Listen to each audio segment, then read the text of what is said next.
Chers abonnés, l'heure est grave au Burkina Faso. Le capitaine Ibrahim Traoré frappe fort pour récupérer les fonds publics détournés par les anciens hauts responsables de l'État. Déjà, le procès des anciens hauts responsables du ministère des Actions humanitaires accusés de détournement des fonds publics laisse tout le monde sans voix.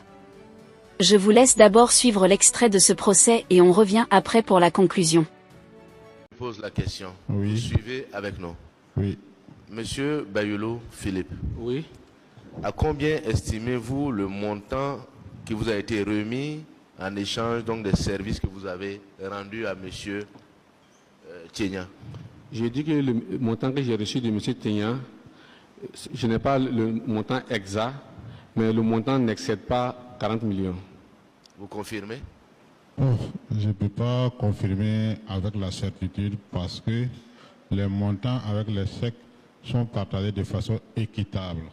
Il y a une clé de répartition. Donc, de façon équitable. Équitable, c'est-à-dire? Ça veut dire, si c'est 10 millions, on prend 5,5. Donc, le nombre de chèques passés... S'il vous plaît. Un instant. Je vais demander à la salle de revenir au silence, s'il vous plaît. Merci. Allez-y. Donc, il y a une clé de répartition. Oui. S'il a 10 millions, si le chef fait 10 millions, Oui. vous avez 5 millions, Oui. il a 5 millions. Oui. Vous avez répété cette opération avec lui combien de fois? Avec vous? Vous confirmez, M. Bayolo, cette clé de répartition? Ça, je ne confirme pas ça. Vous ne? Je dis que je ne confirme pas la clé de répartition. Oui. Parce que je vais revenir sur... Parce que je sais que les derniers chèques, il y a eu un chèque de 7 500 000 où il a pris 3 500 000 et moi j'ai 3 millions. Et le chèque de 14 millions, il a pris 9 millions et j'ai pris 5 millions. Monsieur Tienya est là. Je confirme que la clé de répartition, c'est de façon équitable. Et souvent, c'est de façon équitable. Soyons honnêtes. On a bien compris. Vous pouvez vous asseoir, M. Tienya. Merci, Monsieur le Président. C'était les signatures de M. Yé Camille. D'initiative personnelle. Est-ce que je me trompe? Tout ce que j'ai fait avec Yé Camille, ce n'est pas personnel. D'accord. C'est J'ai du mal à comprendre. Bon, peut-être que tout ce qu'on a fait, Oui. c'est de son propre gré, mais c'est à des fins personnelles. Voilà, oui, je sais. Je ok. parle de limitation de la signature de M. Yé Camille sur les chèques. Est-ce que vous l'avez fait d'initiative à l'insu de M. Yé? Pas à son insu. Alors, dites-moi à quel moment il a su que vous pouviez imiter sa signature au point de vous autoriser à signer à sa place sur le chèque. À son arrivée, on a bien échangé dans son bureau. Et je lui ai fait savoir mes compétences. Donc Je dis, vous avez bon. compétence d'imiter les signatures. Oui, je l'ai expliqué.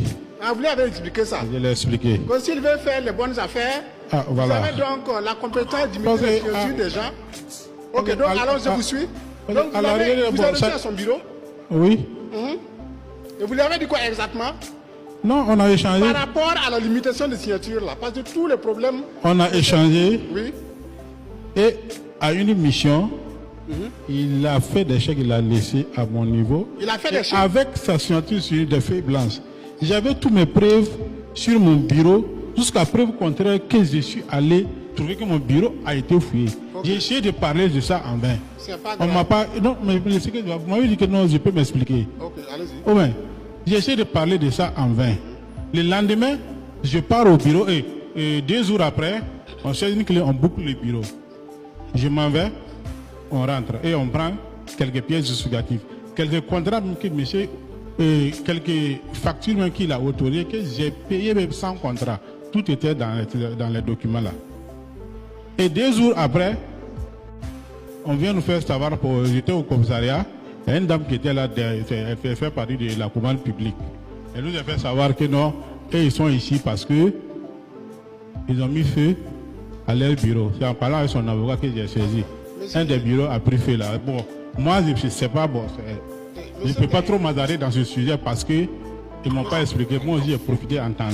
Donc je ne sais pas si c'est vrai ou faux. Monsieur Kenyan, Oui. vous ne répondez pas à ma question. Non, non, j'ai Moi, dit je souvent. veux juste savoir, et ceux qui sont là également, à quel moment Monsieur Yekami a su que vous pouviez imiter sa signature au point de vous autoriser à signer à sa place sur le chèque. Moi, je veux savoir comment... C'est à la concertation, comment nous qu'on s'est concédé dans son bureau. Comment Je vous ai dit qu'on s'est concédé dans son bureau, on a échangé. Uh-huh. Et c'est de là-bas que je l'ai fait savoir. Que vous avez fait savoir Oui. que vous pouviez imiter sa signature. Oui. À son Non, temps, non. vous saviez Je n'ai pas dit que je dis, je peux imiter les signatures. Vous pouvez imiter Voilà. la signature. Voilà. Ah, donc, en réalité, revenons en 2022, au temps de Mme Parkouda. Si vous voulez connaître avoir cette compétence-là d'initier, d'imiter les signatures, Mais- donc en réalité, avec Mme Parkouda, ce n'est pas une tentative. y a des- Vous avez y a- réussi à le faire comme vous l'avez déclaré devant le procureur du Faso et comme vous l'avez déclaré devant l'enquête donc, de police. Et quand l'ASG est venu, on m'a dit de soutirer la pièce. Donc je l'ai soutirée.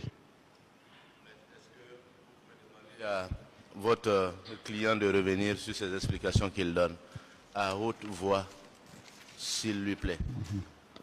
Voilà. Je pense que M. Théan a entendu ce que vous avez dit. Le président demande que vous parliez, que vous reveniez sur cette partie-là à haute et intelligible voix.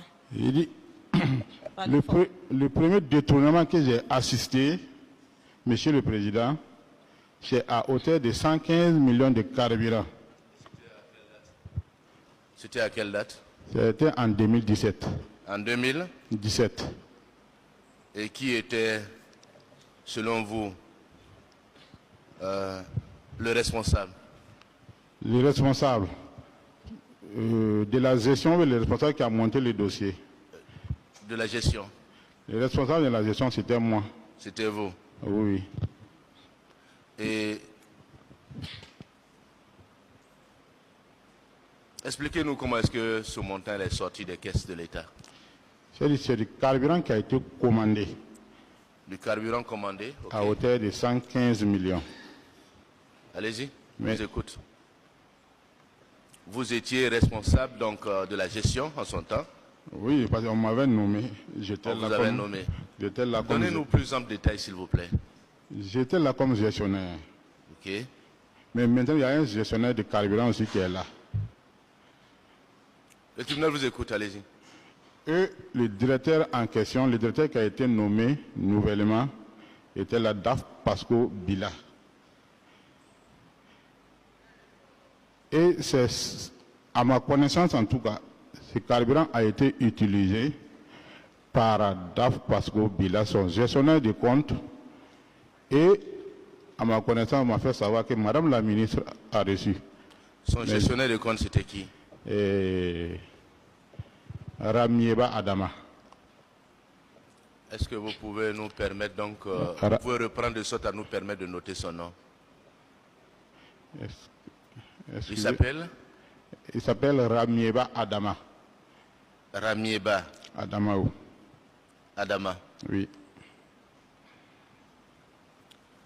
Allez-y pour la suite. Donnez-nous plus en détail. Et c'était lui le gestionnaire de compte en son temps. Et moi, j'ai soutiré la pièce de déposée. Donc, je ne sais pas. Excusez. Monsieur Pasco Bila, il était le DAF. Oui. Monsieur Ramieba Adama était gestionnaire de Gestionnaire, compte. oui. Et vous, vous étiez quoi à cette date? Moi, j'étais gestionnaire de compte, mais c'est les pièces que moi je gérais. J'avais à ma possession les pièces justificatives. Chers abonnés, comme vous avez suivi dans ces petits extraits du procès, la situation est très critique actuellement au Burkina Faso pour les voleurs de fonds publics. En effet, pour le cas le plus intéressant, au cours des débats du procès pour détournement de fonds, le prévenu Hamidou Tiénian a affirmé ce mardi 10 décembre 2024 que des ministres, secrétaires généraux, SG, et directeurs de cabinet, DIRCAB, percevaient des indemnités pour des missions auxquelles ils n'avaient jamais participé. Selon les déclarations d'Hamidou Tiénian, des ministres et hauts responsables du ministère de l'Action humanitaire percevaient régulièrement de l'argent lié à des missions, bien qu'ils n'y participaient pas. Ces montants leur étaient remis directement ou par l'intermédiaire des directeurs des affaires financières, DAF. Est-ce qu'il vous est arrivé de transmettre de l'argent, si oui à quel ministre précisément? C'est la question que lui a posée son avocate. Oui, je l'ai fait, sous Laurence. Sous Nandi, Sommet Diallo, aussi je l'ai fait parce que sa première mission, c'est moi qui l'ai payé, a affirmé Tienyan devant la barre. Toutefois, il a précisé que, dans la plupart des cas, ce sont les DAF qui prenaient en charge la remise des fonds. Ces gestes, selon lui, visaient à maintenir de bonnes relations avec les supérieurs hiérarchiques et à se faire valoir. L'avocate de la défense a interrogé son client sur la régularité de ces transactions. Les ministres émargeaient-elles pour recevoir de l'argent de missions auxquelles elles reconnaissaient n'avoir pas pris part, a-t-elle demandé. À cette question, Hamidou Tienyan a répondu sans détour, oui, elles émargeaient. Soulignons que le prévenu a déjà cité les noms de 3 ministres sous lesquels les pratiques de détournement avaient cours. Il s'agit notamment de Laure Zongo, Laurence Marchal-Ilboudo et Nandi Somé Diallo. Les débats se poursuivent avec le prévenu Bayoulou Philippe à la barre. Les amis, c'est là en quelque sorte l'information que nous avons pour vous aujourd'hui. Nous continuons à saluer la bravoure du capitaine Ibrahim Traoré, président du Burkina Faso qui veut à tout prix corriger la malgestion des ressources de l'État pour faire sortir son peuple de la pauvreté, ou en quelque sorte accélérer le développement du Burkina Faso. Que pensez-vous de cette situation ? Laissez votre avis en commentaire. Si vous avez aimé la vidéo, n'oubliez pas de vous abonner et de cliquer sur la cloche de notification pour ne pas rater mes prochaines vidéos.